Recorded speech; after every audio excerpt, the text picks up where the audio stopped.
Thank you so much, Vanessa, for inviting this conversation, because we have worked together very recently also on Angel Island, but in a radically different version than you might have seen this week. It was an extraordinary performance at BAM, and I've loved reading the reverberating reviews and all the incredible warmth. But we thought that it would be interesting to kind of trace the anatomy of a relationship, because as has been said so eloquently throughout this afternoon, this is all about building relationships. And sometimes a work that evolves from a relationship has very different contexts, because as we know, and as was just mentioned, that communities are so different around our country. And when you create a level of depth and relevance for a community, the work takes on another life. Now you can sort of just take a work and transpose it and do it and off you go, or you can find the rich layers of resonance that enable people to connect more deeply with a piece of music. And this is something you've done in such extraordinary fashion with, I mean, the whole life of Angel Island, and the Del Sol String Quartet was the, phenomenal partner. Let's have a round of applause. Charlton's here. So tell us about this remarkable piece. I mean, our relationship goes back 30 years, right? So when I was in the office at Boozy and Hawkes. When I was a baby. Yes. A very sort of gifted and exceptional person, always. Thank you, Jenny. It's great to sit next to you, and of course, from a publisher to a presenter, you also reverse your role to see both sides of the story. But I'm always be a composer, as who I am. But I think talking about Angel Island, as an immigrant, I learned about the poems from the war on Angel Island, carved into the wooden building from my friend from Del Sol Quartet, Charlton Lee, who's also here. So we decided to create an oratorio based on the poems.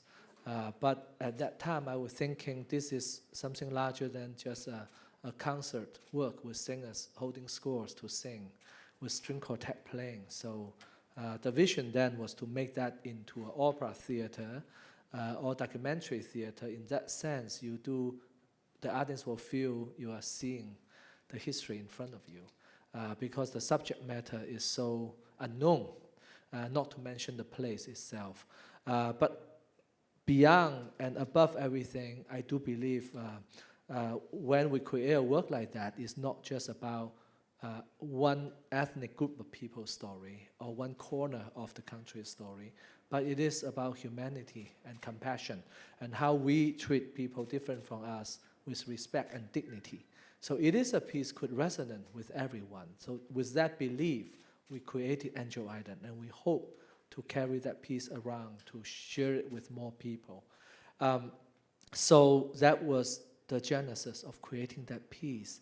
And last May, I believe, we had the wonderful opportunity to collaborate with Washington Performing Arts, with Jenny, and also with the Museum of Asian Arts in the Smithsonian Museum in DC. And with Jenny's recommendation, also a connecting point, we were able to work with this amazing group of singers from the U.S. Army Band, the Singing Sergeants. Air Force, yeah. I was thinking about Air Force, yeah. So, and they are amazing singers, and they came and wearing the Air Force uniform. And Jenny, may I just ask you, how did you think of them as our partner? Sure. So, it's really interesting, because in Washington, we're surrounded by all of these different sort of military entities, and some of the most amazing musicians in our country, well-trained, well-prepared, are involved in the service ensemble. So our taxpayer dollars support these amazing musicians, and while they do mostly ceremonial and occasional performances, they embrace community partnership. So Washington Performing Arts has a multi-tiered partnership. I'm an honorary commander of the U.S. Air Force Band, tracing to my days at Boozy and Hawkes, seeing the great arrangements that they would submit of our work, and being completely blown away by the virtuosity of these groups. I think that, Charlton, you had outreach with the museum, and then you knew me, and so you kind of connected these pieces together. And then you were in town for an opera and said, let's meet up for coffee. But this is a situation of very community-specific spin on it. So there was a vocal ensemble that had been proposed for this performance, way beyond our means to be able to sort of squeeze this performance in.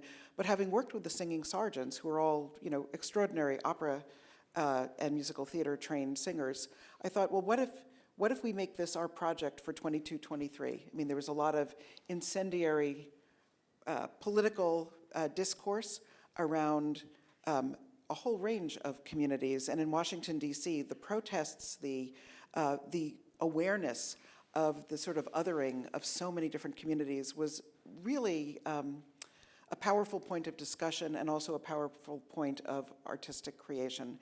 And I didn't know how, frankly, the U.S. Air Force leadership would feel about having a work that looks back at some very turbulent American history and requires us to reconcile that alongside, the more neutral creative palette that one might presume our service ensembles would take. And so we sent them the score, they looked it over, and they really wanted to do this piece. And it required them to, well, first of all, they sing in many different languages because the sergeants welcome all the visiting diplomats, so their language skills and vocal skills are incredible. But then imagine this period of isolation and a horrible history in our country, and the performers are wearing their formal military dress. And there's a very important and searing role for a narrator, a speaker in this, who recites some of the horrific, xenophobic, racist, ideology that was transmitted about this as part of this concert. So a member of the Air Force Band, dressed in civilian clothing, delivered this speech. And so when you think about the layers here of the history, it was an anniversary for the museum, the challenge of coming to terms, and I didn't know anything about Angel Island until the two of you shared that with me.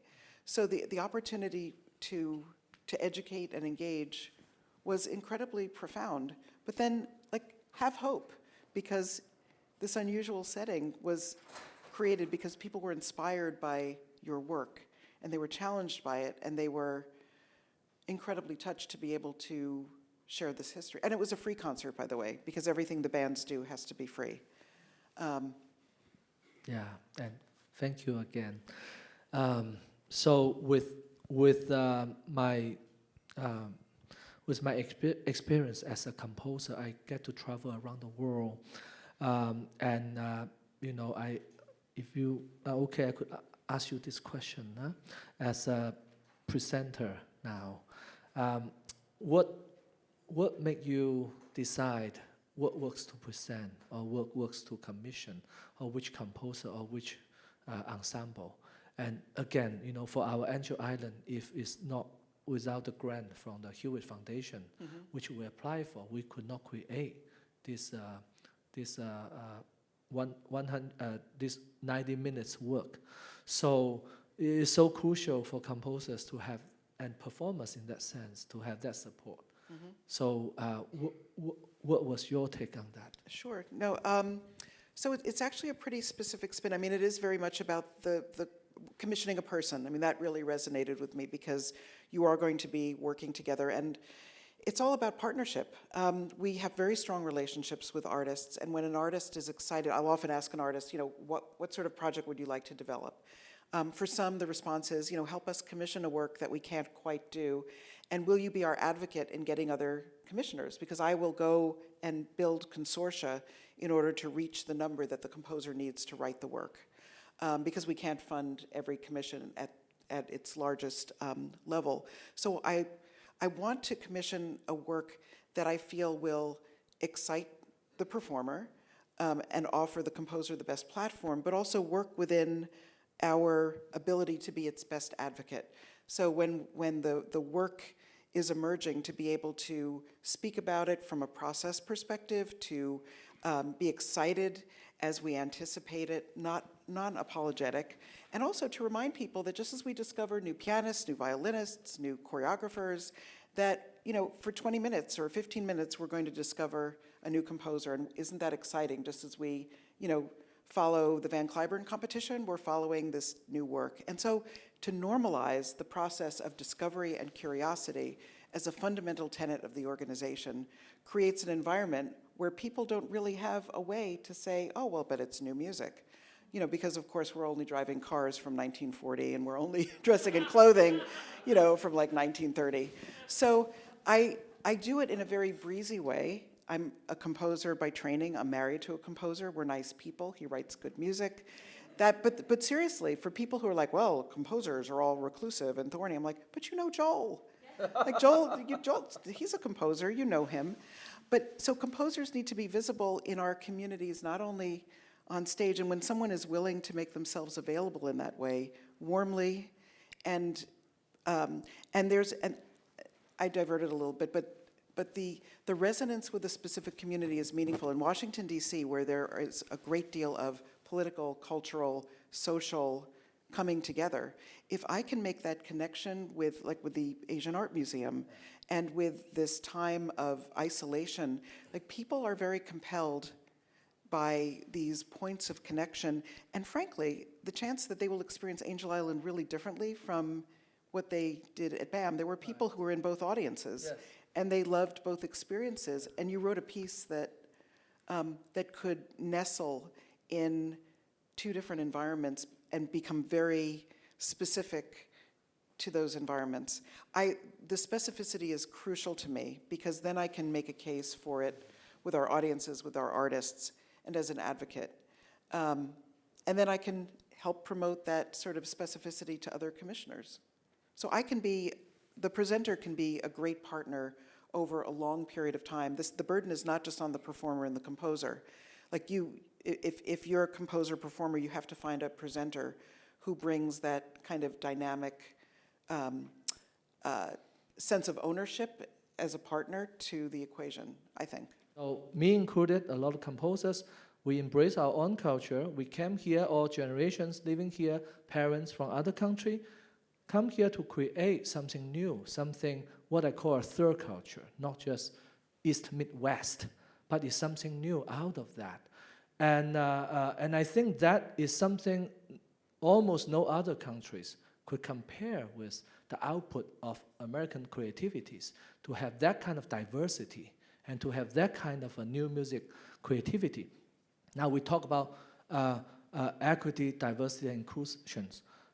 Should not exist only on words, right? And also it's not charity. By the way, it's not charity, right? It's not given something extra to give it to composers of colors, me included, right?